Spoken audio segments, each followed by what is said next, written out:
Terima kasih kami rasakan Engkau ada di sini, Yesus. Kami menyerahkan segalanya. Oh Yesus,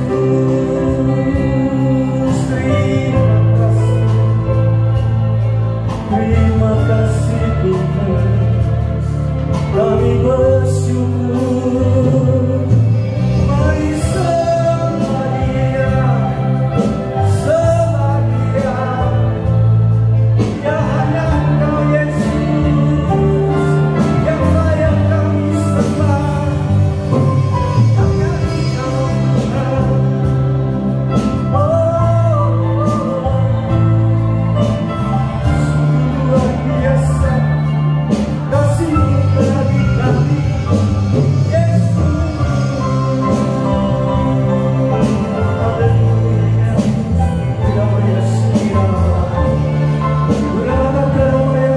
sejahtera.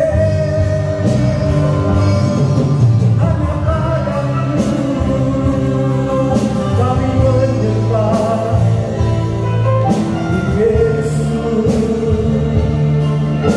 Jamah kami, jamah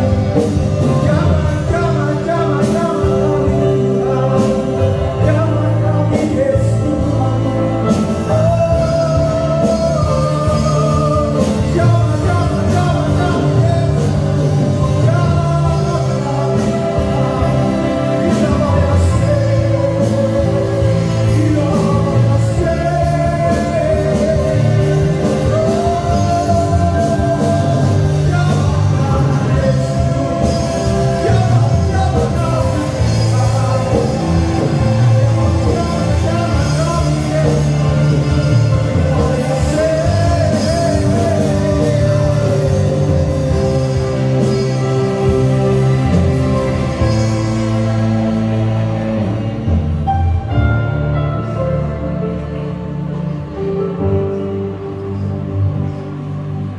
Terima kasih Tuhan, terima kasih Yesus. Kami rasakan lawatan-Mu, beri kami hati lebih banyak untuk memuji-Mu. Terima kasih. Kami siap untuk memuji Engkau Tuhan. Dengan rasa syukur kami mau bersorak-sorai untuk kemuliaan nama-Mu. Karena kami tahu bahwa Engkau sudah rela mati di atas kayu salib hanya untuk menebus dosa-dosa kami.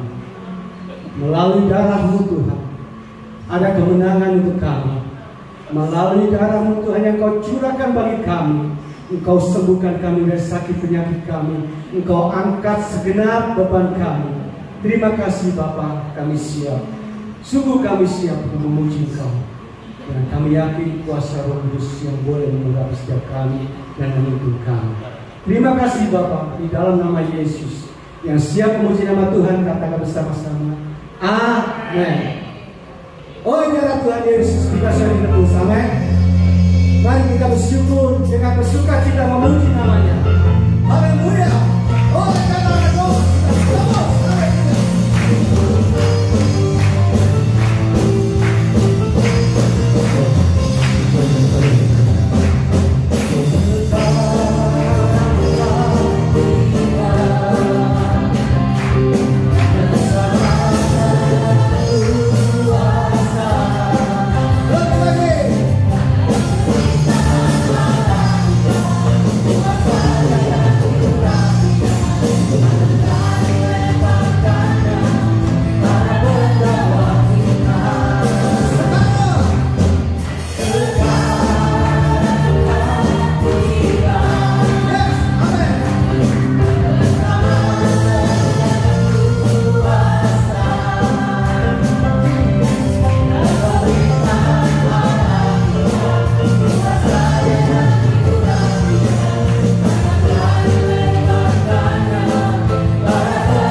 bersukacita pada saat ini? Semua bersukacita pada saat ini? Amin. Haleluya. Silakan duduk. Mari Bapak Ibu Saudara yang bertugas untuk kolektan, kami persilakan maju ke depan, dan Bu Eko tolong berdoa persembahan. Kami naikkan syukur kepada Tuhan, Kau Allah kami yang hidup, Kau Allah kami yang berkuasa di bumi dan di surga. Pada saat pagi hari ini Tuhan, kami sudah memuji, memuliakan Tuhan, dan di pertengahan ibadah kami hendak mempersembahkan sebagian kecil dari rupiah kami untuk pekerjaan Tuhan. Tuhan tidak melihat seberapa besar kecil persembahan kami, namun Engkau melihat ketulusan hati kami untuk kami boleh mempersembahkan yang terbaik untuk pekerjaan Tuhan. Berkati seluruh jemaat-Mu, berkati para pelayan-pelayan-Mu. Di dalam nama Tuhan Yesus kami sudah berdoa dan mengucap syukur. Haleluya. Amin.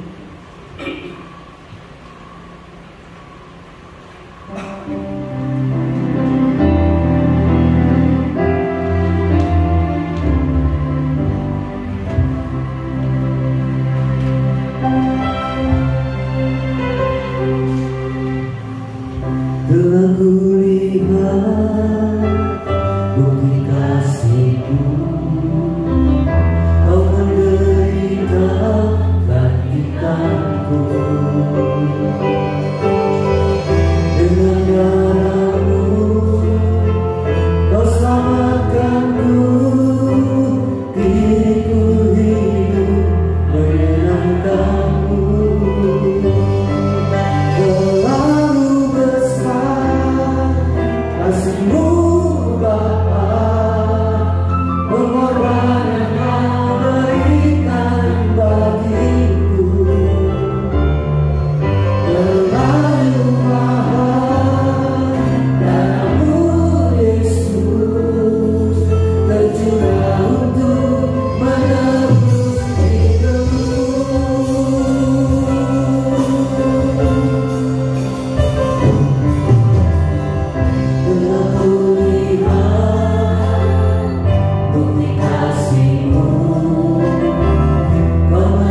tidak ada kata lain kecuali kami mengucap syukur dan terima kasih.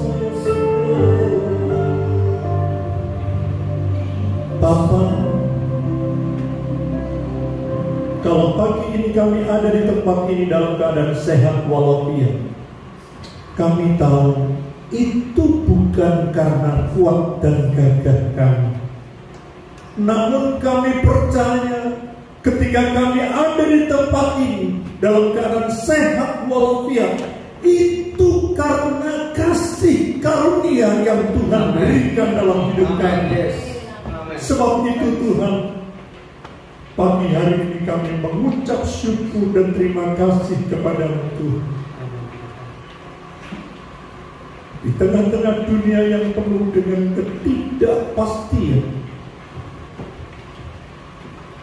seringkali kami takut menghadapi gejolak apa yang akan terjadi.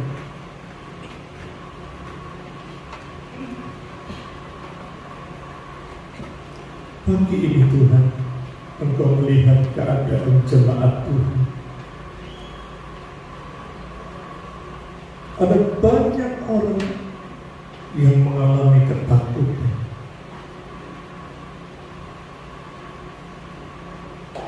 Hidup ini semakin hari bukan semakin indah.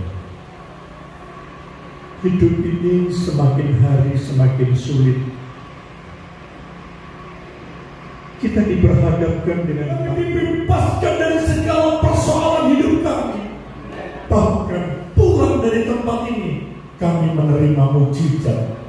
Persoalan demi persoalan Tuhan selesaikan. Sakit penyakit Tuhan sembuhkan. Dan kami melihat kemuliaan-Mu ada di tengah-tengah kami. Urapi hamba-Mu dengan urapan kuasa Allah, agar firman yang kami taburkan boleh menjadi kekuatan dalam kehidupan kami. Di dalam nama Tuhan Yesus, kami alaskan segala doa dan permohonan kami. Haleluya, amin. Silakan duduk jemaat Tuhan yang kekasih. Shalom. Yang suaranya besar di depan. Sekali lagi saya tunggu sampai jemaat Tuhan duduk. Shalom. Puji nama Tuhan. Kami bersyukur kepada Tuhan, pagi hari ini saya melihat wajah-wajah Bapak Ibu, wajah yang dipenuhi dengan sukacita. Sekalipun hidup ini tidak mudah, tetapi saya percaya orang yang ada di dalam Tuhan, percayalah, sekalipun kesulitan tantangan hidup menghadapi kita setiap hari, orang yang percaya kepada Tuhan, ada satu perbedaan yang Tuhan berikan. Saudara akan mendapatkan kekuatan dan kemenangan ketika kita mau dengar-dengaran akan firman Tuhan. Pagi ini saya akan berbicara tentang hidup adalah sebuah perjuangan. Bapak Ibu jemaat Tuhan yang kekasih,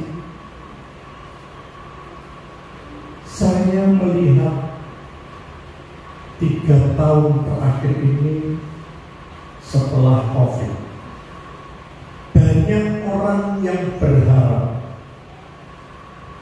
setelah kita melewati masa pandemi COVID, setiap orang berharap selesai COVID maka akan terjadi perubahan demi perubahan dalam kehidupan kita.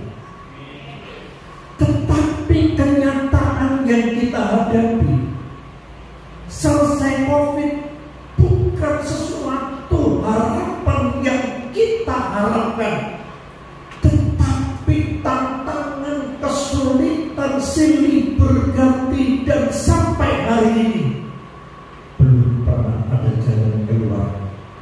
Sebab itu saya memberikan judul hidup adalah sebuah perjuangan.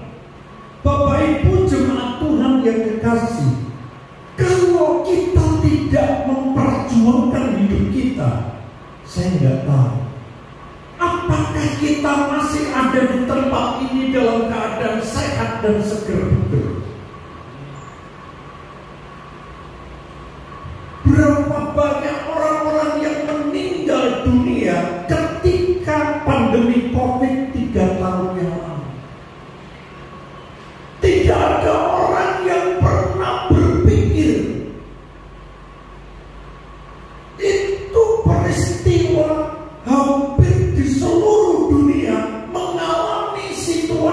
dan keadaan yang sangat mencekam.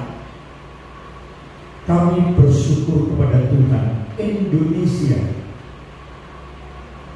masih diberi kesempatan oleh Tuhan. Hidup kita jauh lebih baik kalau dibandingkan dengan negara-negara yang di Eropa. Berapa banyak negara yang jatuh dan tumbang bangkrut, yang dulunya menurut kita negara yang adidaya berkuasa luar biasa. Tapi ketika pandemi COVID, 50-60 negara sedang berada dalam situasi dan keadaan yang sangat sulit. Setiap orang berharap agar setelah selesai pandemi ada satu peningkatan perubahan perekonomian. Belum selesai pandemi, macam-macam masalah, banjir di mana-mana, gempa bumi di mana-mana. Bahkan kalau kita memasuki tahun 2024, kita sedang berada dalam situasi dan kondisi politik yang sangat menakutkan. Dalam situasi dan keadaan seperti ini, hampir seluruh pengusaha dia memberhentikan investasi. Tunggu siapa yang mau jadi presiden nanti. Tidak ada seorang pun di dunia ini yang mereka punya kekuatan superpower. Dia sedang menunggu siapa yang mau menjadi presiden itu. Sebab itu, sebagai orang yang percaya kepada Tuhan, kita harus punya nilai-nilai perjuangan. Yang harus kita perjuangkan adalah bagaimana kita sebagai orang-orang yang percaya kepada Tuhan, iman saudara tidak menjadi gugur karena situasi dan politik. Sebentar lagi tanggal 14 Februari kita sedang pesta demokrasi. Bapak Ibu jangan lewatkan kesempatan ini lalu Bapak Ibu berlibur ke luar kota nggak nyoblos. Kok ada yang lain? Ada yang mau ke luar negeri? Ada yang mau ke Filipina, Korea? Kita sebagai umat manusia, sebagai orang yang percaya kepada Tuhan, kita harus nyoblos. Jangan sampai golput.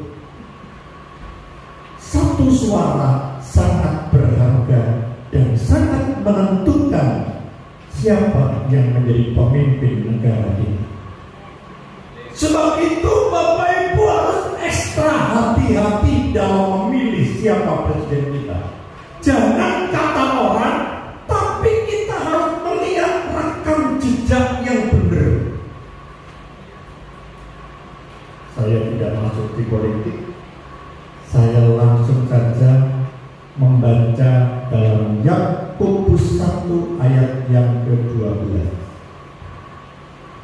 Bapak Ibu jemaat Tuhan yang kekasih, saya ingin mengajak jemaat Tuhan membaca bersama-sama dan jangan saling mendahului.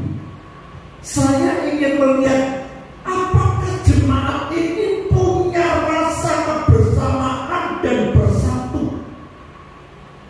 Pelan-pelan ya. 2, 3.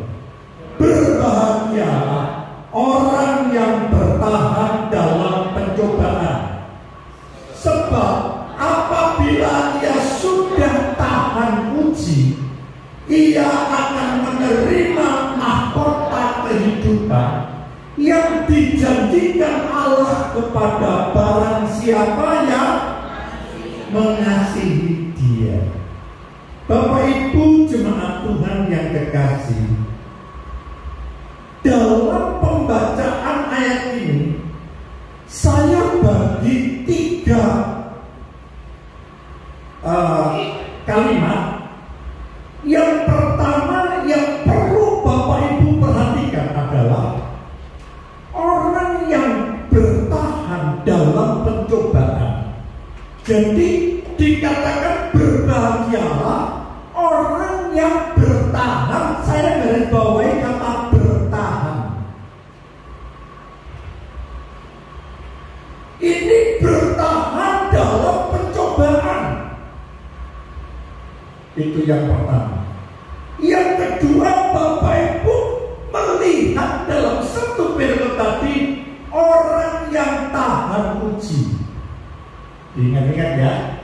Yang pertama bertahan dalam pencobaan, yang kedua tahan uji, dan yang ketiga menerima mahkota kehidupan. Saya ingin mengupas yang pertama. Bagaimana orang yang bisa hidup bertahan dalam menghadapi pencobaan? Saya mau melihat arti kata bertahan. Bertahan itu adalah tetap pada posisi yang sama dan tidak berpindah. Bapak Ibu paham? Bertahan itu tetap pada posisinya dan tidak bergerak ke kanan dan ke kiri. Itu bertahan. Arti yang kedua, bertahan itu berpegang kepada pendirian yang teguh dan tidak mudah diombang-ambingkan atau dipengaruhi orang lain. Bapak Ibu mengerti? Bertahan itu artinya Bapak Ibu harus berpegang teguh dengan pendirian saudara dan tidak mudah dipengaruhi oleh orang lain. Bapak Ibu jemaat Tuhan yang kekasih, untuk bisa mempertahankan posisi, salah satu contoh, waktu ada seorang yang menang atau seorang yang pada waktu dia bertanding dan menang, contoh petinju. Seorang yang menang bertanding bertinju pasti pada masa yang akan datang muncul seorang yang menantang. Betul? Otomatis orang yang baru yang menantang, dia sudah berlatih bagaimana caranya supaya dia bisa memenangkan pertandingan itu. Orang pertama yang dia kuat, dia bisa menang dalam sebuah pertandingan, untuk dia bisa tetap bertahan menjadi juara, itu tidak mudah. Berapa banyak orang-orang Kristen sekian puluh tahun lamanya dia mengenal kepada Tuhan, jatuh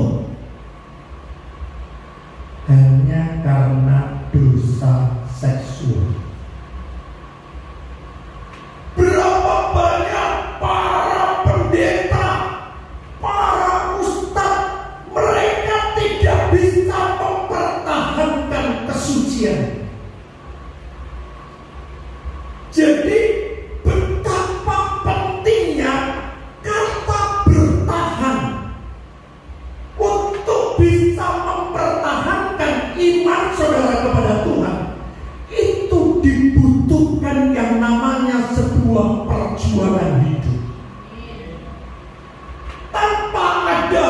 perjuangan, Bapak Ibu akan kalah dalam medan pertempuran. Bapak Ibu jemaat Tuhan yang dikasihi, hidup kita di dunia ini semakin hari bukan semakin indah. Yang percaya katakan amin.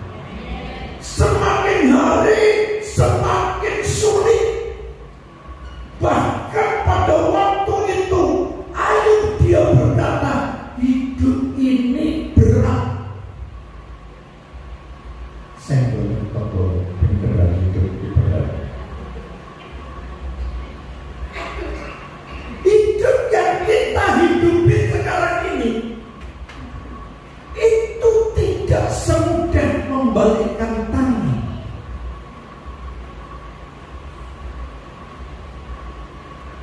Setiap orang yang hidup pasti bergaul dan menghadapi tantangan, masalah, kesulitan yang setiap orang berbeda-beda.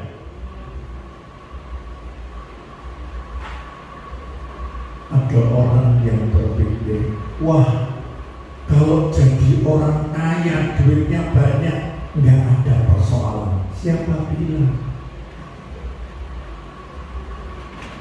Beberapa waktu yang lalu, kalau Bapak Ibu baca berita-berita dari mass media,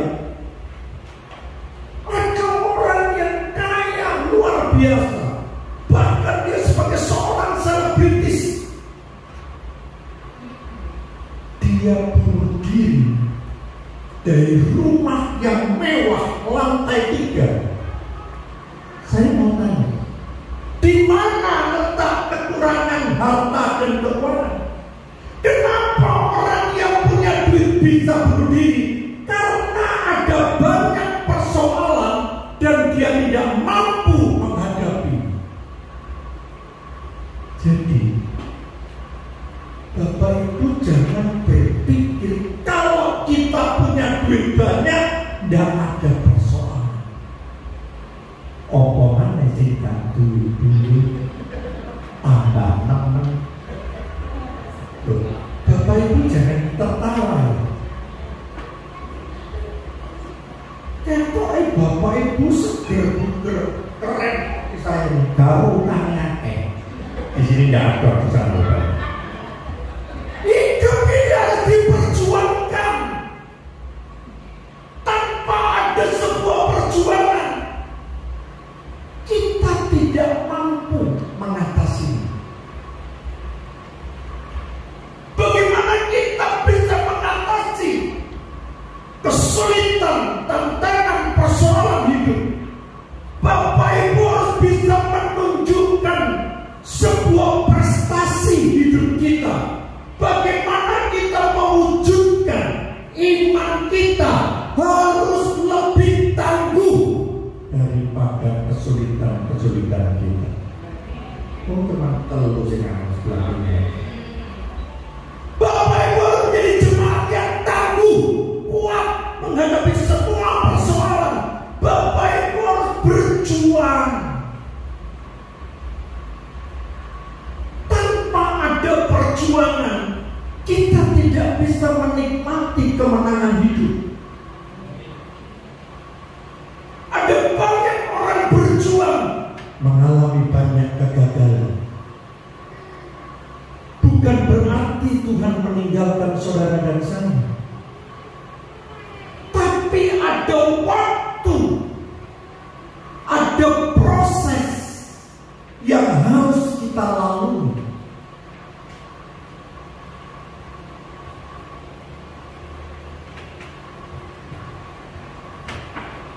Yosua 23 ayat 14, kita mau melihat apakah benar kita ini bisa mendapatkan kekuatan. Ya, saya baca, saya sendiri aja ya. Yosua 23 ayatnya yang ke-14. Maka sekarang sebentar lagi aku akan menempuh jalan segala yang fana.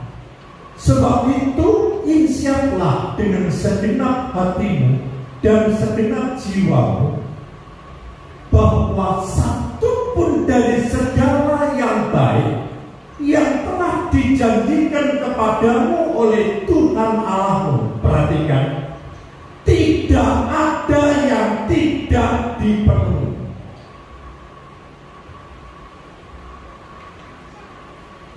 Saya lanjutkan, tidak ada yang tidak dipenuhi. Semuanya telah digenapi bagimu, dan tidak ada satupun yang tidak dipenuhi. Artinya apa? Kita itu harus percaya, mengaminkan bahwa janji Tuhan itu ya dan amin.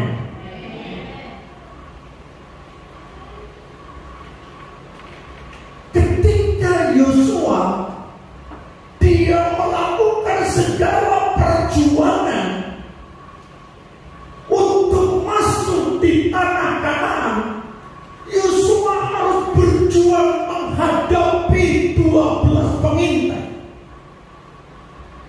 Yosua dan Kaleb, dia punya iman yang teguh, tidak mudah dipengaruhi oleh orang lain. Dia percaya pada firman Tuhan bahwa apa yang Tuhan janjikan tidak pernah dilalaikan oleh Tuhan. Artinya setiap firman Tuhan yang dijanjikan itu terjadi. Bagaimana kita bisa mengaminkan bahwa janji firman Tuhan itu iya dan amin kalau Bapak Ibu tidak pernah mengalami pengalaman pribadi dengan Tuhan? Apa yang dialami Yosua pada waktu itu, dia benar-benar mengalami sesuatu yang tidak masuk di akal pikiran sehat. Ketika dia melihat situasi dan keadaan menurut laporan 10 pengintai ini, dia berkata, itu daerahnya penuh susu dan madu, tetapi orang yang tinggal di dalamnya orang raksasa, badannya gede-gede, kita pasti kalah. Bapak Ibu, jemaat Tuhan yang kekasih, sebagai orang yang percaya kepada Tuhan, Bapak Ibu jangan sampai kalah berperang, turun perang wis wedi. Betul nggak? Jadi Bapak Ibu harus yakin dan percaya bahwa apa yang Tuhan janjikan itu pasti terjadi. Jadi Bapak Ibu jangan melihat apa yang kita lihat dengan kasat mata kita sekarang ini.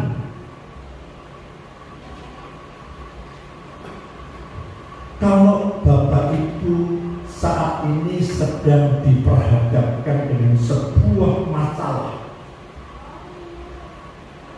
lalu bayangan Bapak Ibu macam kuwede, nggak ada orang yang bisa menyelesaikan, saya pasti kalah. Kalau Bapak Ibu cara pandangnya seperti 10 pengintai, Bapak Ibu tidak akan bisa melihat janji Tuhan itu tergenapi dalam hidup. Karena saudara selalu menggunakan otak dan pikiran kita. Apa yang kita lihat memang saat ini persoalan saudara belum terselesaikan. Memang hari ini sakit saudara belum dijamah Tuhan. Tetapi Bapak Ibu harus yakin dan percaya kepada Tuhan. Sekalipun secara kasat mata itu belum terwujud, Bapak Ibu harus mengamenkan firman Tuhan. Jadi apa yang Tuhan firmankan itu pasti digenapi. Pikiran saudara harus berpikir positif thinking. Jangan berpikir negatif thinking. Kalau Bapak Ibu selalu berpikir negatif thinking, singgung pikiran itu bangkrut, mati, apalagi celaka. Itu kan yang muncul dalam tutur kata kita setiap hari. Tapi berbeda dengan seorang yang bernama Yosua dan Kaleb. Dia selalu melihat bukan dengan mata jasmani. Dia selalu melihat dengan mata rohani. Kalau Bapak Ibu melihat persoalan saudara dengan mata jasmani saudara, perjuangan saudara gagal di tengah jalan. Untuk kita bisa bertahan, kita harus mempercayai firman Tuhan. Yang kedua, untuk kita bisa bertahan, kita ini harus punya keyakinan kepada Tuhan. Di mana pada saat kita bertahan,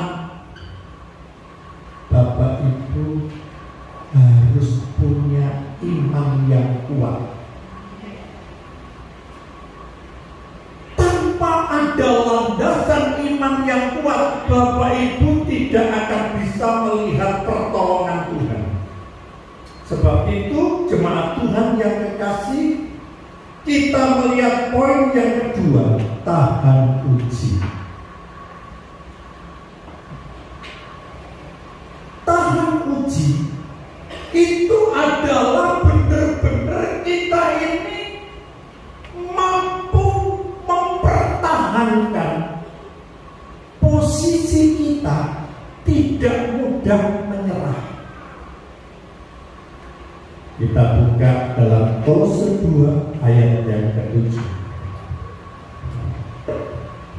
Hendaklah kamu berakar di dalam Dia.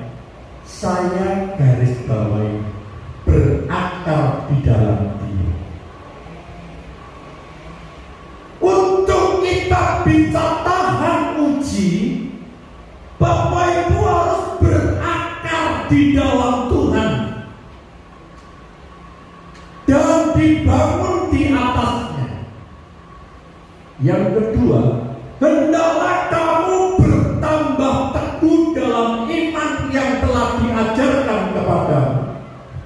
Dan yang ketiga, hendaklah hatimu melimpah dengan ucapan syukur.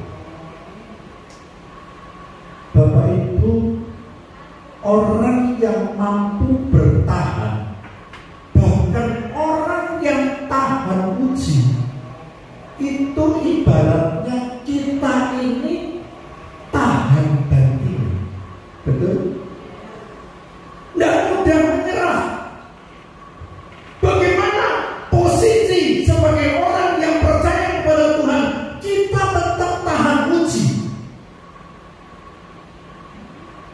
Iman kita itu harus berakar ke dalam. Keyakinan Bapak Ibu kepada Tuhan harus semakin dalam mengenal Tuhan. Setiap hari harus setia berdoa. Setiap hari setia baca firman Tuhan. Kalau Bapak Ibu kerohanian kita tidak selalu diisi dengan firman Tuhan, saya nggak yakin Bapak Ibu tahan uji. Orang yang tahan uji itu, saya melihat seorang teladan yang bernama Ayub. Ayub ini benar-benar orang yang sudah punya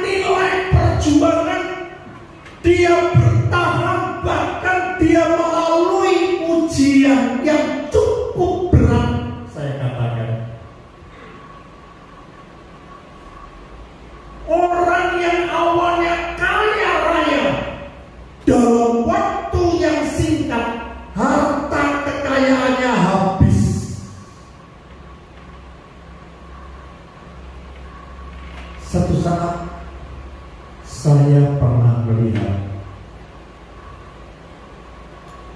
seorang yang berjuang ikut pilihan bupati. Bapak Ibu tahu, dia sudah menghabiskan uangnya, rumahnya semua digadaikan semua. Kita kira dia habis kurang lebih 20 miliar dalam kancah perperangan dan pertarungan. Akhirnya dia kalah. Uang yang begitu banyak habis, rumahnya sudah digadaikan. Bapak Ibu tahu, lari telanjang bulan.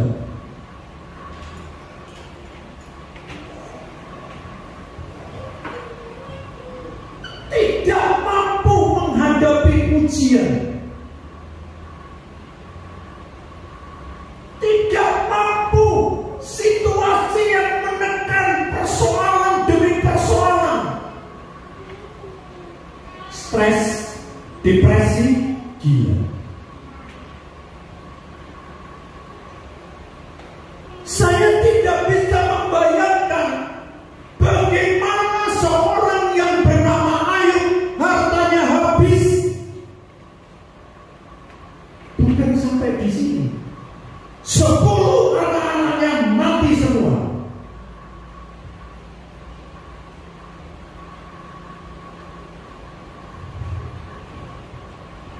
Saya melihat dengan mata kepala saya sendiri seorang tokoh pendeta ditinggal istrinya meninggal. Sudah lewat 1 tahun, sampai hari ini masih belum bisa move on. Dia selalu ingat-ingat istrinya. Ini baru ditinggal mati istrinya, hartanya masih utuh, penuh dalam simpuran, masih naik mobil Pajero. Stres. Jangan tertawa. Ini benar-benar terjadi. Saya tidak bisa membayangkan ketika Ayub dia mengalami satu peristiwa. Menurut akal sehat, harusnya Ayub stres, depresi, dan gila. Tetapi Ayub tetap bertahan. Dia tetap berjuang. Sekalipun teman-temannya, mohon maaf, biasanya kalau ada orang yang bantu, wih dirasani pengennya. Di sini ada yang bisa nonton. Teman-temannya Ayub itu, wah, mengatakan, kenapa kamu itu hidupnya putus? Kenapa kamu sampai habis seperti ini? Apa salahmu kepada Tuhan? Seringkali kita menghakimi orang seperti itu. Tetapi Ayub ini dia tetap kuat imannya. Dia tetap bertahan sekalipun ditinggal oleh istrinya. Istrinya berkata, untuk apa kamu setia kepada Tuhan? Mana buktinya? Hartamu habis, anak 10 mati semuanya. Kutuki Tuhan. Di sini tidak ada ya istri-istri yang mempengaruhi suami seperti itu. Tetapi Ayub dia masih punya kekuatan yang luar biasa. Terakhir dia berkata, selama ini aku mengenal Tuhan hanya kata orang. Dan saat Ayub menyadari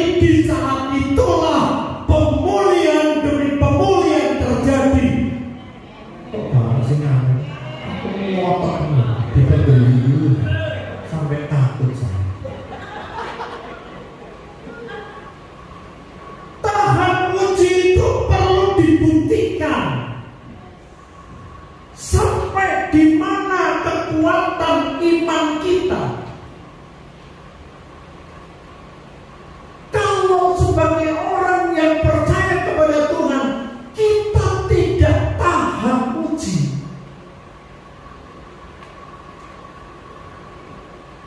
Bapak Ibu pernah nggak mendengar kata-kata seperti ini?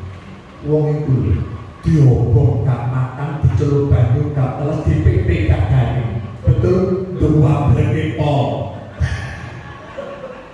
Betul tidak? Bapak Ibu jemaat Tuhan yang kekasih, kita harus punya iman, kita harus berjuang. Apapun yang terjadi, kita harus tetap kuat berjalan bersama dengan Tuhan. Ayo dipulihkan karena dia tahan dalam menghadapi ujian. Jangan mati terus ya. Yang ketiga, setelah dia bertahan, berjuang, tahan uji, yang ketiga, dia menerima yang namanya mahkota kehidupan.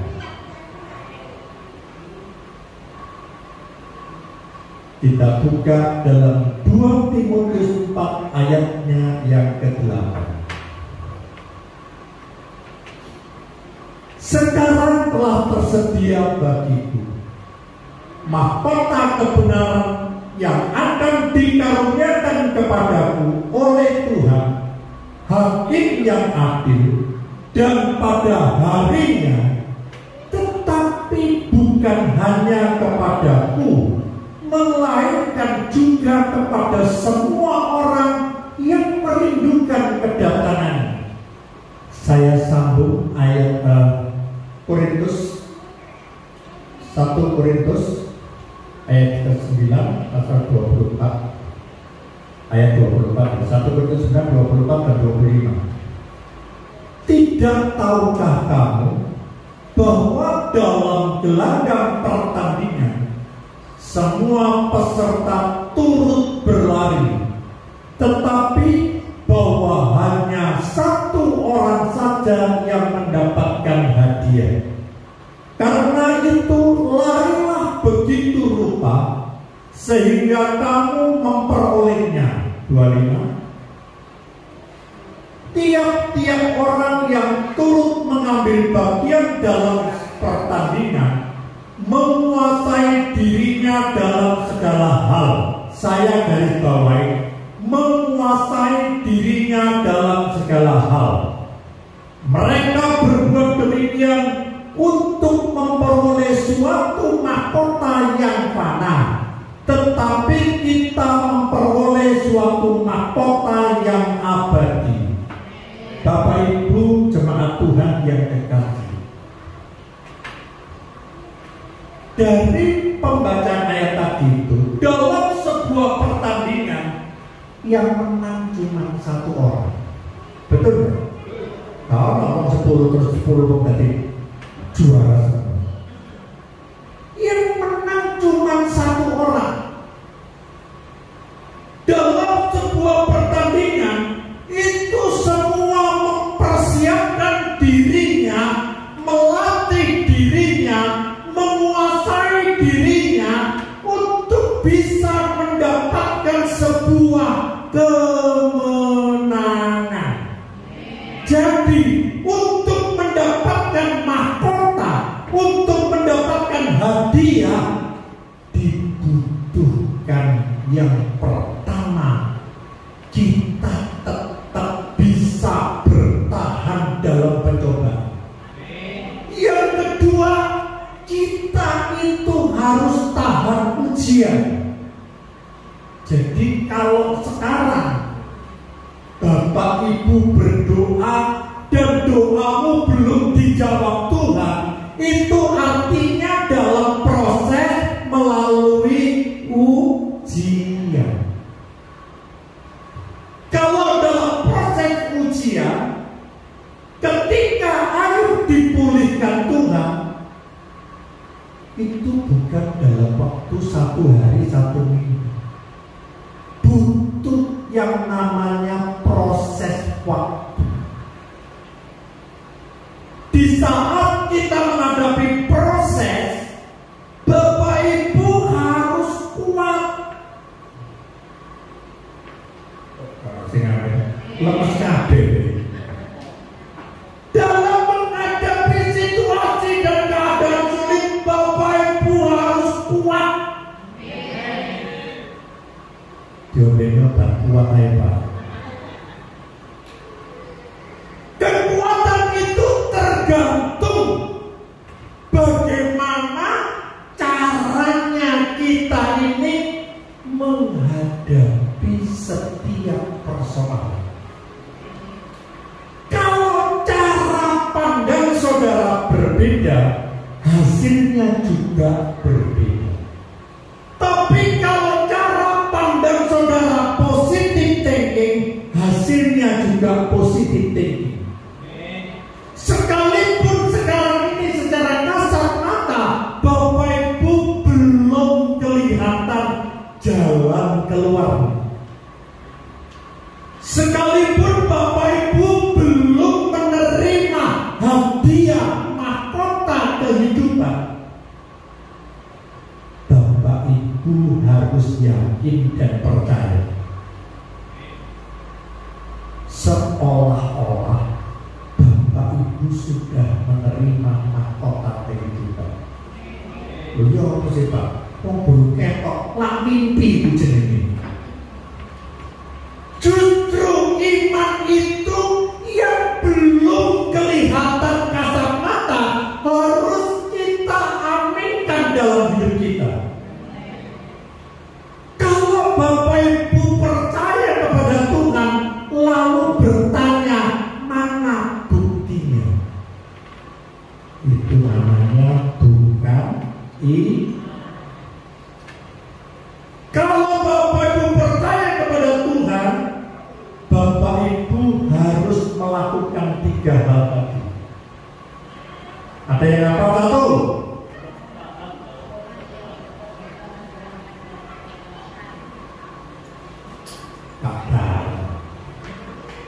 satu, 2, 3. Sebelum baca, kita harus mampu bertahan dalam menghadapi pencobaan. Kita harus mampu tahan uji. Kalau kita sudah melalui 2 tahapan itu, saya percaya mahkota kehidupan itu diberikan saudara dan saya. Berikan tepuk tangan untuk Yesus yang luar biasa. Tapi tak tutup jangan melaku terus. Ada sebuah ilustrasi yang mungkin Bapak Ibu pernah mendengarkan ilustrasi ini. Akhir-akhir ini kalau Bapak Ibu melihat semuanya serba digital, betul? Makanya dikatakan ini zaman modern. Bahkan anak-anak kecil putuku umur 0 tahun cek Twitter boleh ini. Saya tak iso. Ini namanya zaman modern dan semuanya sudah digitalisasi. Betul? Orang mulai berkata, wah enak Pak sekarang ini Pak, zaman sudah berubah. Yang namanya zaman modern, digitalisasi, semuanya sudah dipermudah. Dulu saya tidak pernah bermimpi kalau sekarang ini saya bisa bicara dengan orang yang di Eropa dengan memakai video call dan internet. Betul? Zoom, betul? Dengan adanya digital, semuanya menjadi serba mudah. Betul? saking mudahnya akeh sing kawin cerai, betul? Pacaran lewat Google. Saking mudahnya, berapa banyak anak-anak muda kita yang jatuh dalam dosa pornografi. Di sini tidak ada ya, di sana ada. Zaman modern, bapaknya itu disudut sana. Karo doyan, mbok itu podo doyan. Anaknya di situ. Lah kapan ketemunya? Makan. Nanti dulu, belum selesai. Betul? Kalau sekarang ini sudah seperti ini zamannya, lalu orang berkata, enak ya jawab dari sopo. Toko sekarang ini sepi, toko kelontong sepi. Kenapa? Lalu kabeh brojol lewat online kok. Betul? Jadi sekalipun zaman modern digitalisasi semuanya dipermudah, tapi hidup ini semakin hari semakin sulit. Apa mana sih kakek? Merasa apa? Tapi marketing digital, internetan, boleh password di kakak. Kita kalah dengan anak-anak muda. Sebab itu, ketika kita dihadapkan dengan modern, zaman modern, digitalisasi, yang tua-tua, yang umurnya sweet 17 ke atas, sudah itu nggak mampu mengikuti yang namanya digitalisasi. Zaman sekarang ini adalah dipermudah, semuanya dipermudah. Bapak Ibu kalau mau jual rumah, gak usah bingung-bingung. Kasihkan ada agen properti perumahan, betul? Dulu tidak ada. Dengan dipermudahnya sekarang ini, orang tambah pintar-pintar semua. Sing goblok-goblok gak iso mangan. Betul? Salah. Berjalan bersama dengan Tuhan, sekalipun kita ganteng usianya sudah di atas sweet. Kalau kita percaya kepada firman Tuhan, apa yang dijadikan Tuhan itu selalu digenapi dalam hidupmu. Janji Tuhan ya dan amin. Pemeliharaan Tuhan tetap, pemulihan Tuhan tetap. Apapun yang kita kerjakan dipulihkan Tuhan. Nama Tuhan dipulihkan tetap memuliakan. Mari kita berikan salam.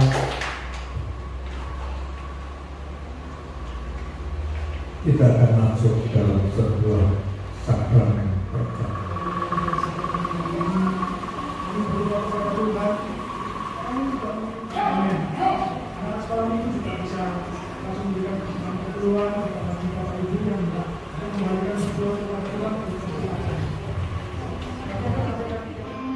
Bapa, kami mengucap syukur dan terima kasih. Di awal tahun 2024 ada 4 saudara kami yang berulang tahun di depan. Sekalipun situasi dan keadaan yang tidak menentu, namun kami percaya bagi orang-orang yang percaya kepada Tuhan ada satu perubahan dan perbedaan. Sebab itu kami berdoa dalam nama Tuhan Yesus, Tuhan memberikan panjang umur. Apa saja yang kamu kerjakan Tuhan buat berhasil. Diberkati setiap keluarga rumah tangga masing-masing. Bahkan Tuhan memberikan kesehatan. Dan kami akan melihat mujizat demi mujizat terjadi. Dalam nama Tuhan Yesus, berkat Tuhan dicurahkan. Haleluya. Amin.